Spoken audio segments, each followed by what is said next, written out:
बिस्मिल्लाहिर्रहमानिर्रहीम। अस्सलामु अलैकुम वरहमतुल्लाहि वबरकातुहू। आबिद राजा चैनल की तरफ से आज मैं अपने दोस्तों को रसूलुल्लाह सल्लल्लाहु अलैहि वआलिहि वसल्लम का एक बहुत ही प्यारा फरमान सुनाऊंगा। आप दोस्तों ने इस पर ज़रूर अमल करना है।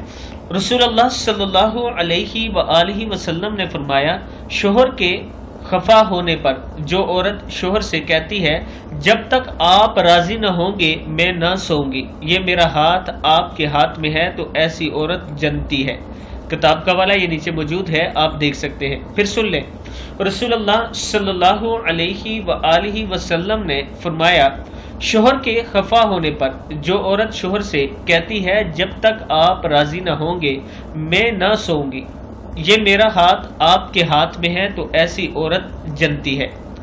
मियाँ बीवी के हुकूक के बारे में इस्लाम ने बहुत ज़्यादा तालीमात दी हैं। मैं अपने तमाम दोस्तों से गुजारिश करूँगा कि कम से कम वह हदीस याद कर ले जो मियाँ और बीवी एक दूसरे के हुकूक अदा करने के लिए रसूलुल्लाह सल्लल्लाहु अलैहि वआलिहि वसल्लम ने बयान फरमाई है, क्योंकि आजकल हर घर में झगड़े चल रहे हैं। अगर आपने इन झगड़ों से बचना है और सुकून की ज़िंदगी गुजारनी है तो रसूलुल्लाह सल्लल्लाहु अलैहि वआलिहि वसल्लम के अहादीस का मुताला करें। अस्सलामु अलैकुम वरहमतुल्लाहि वबरकातुहू।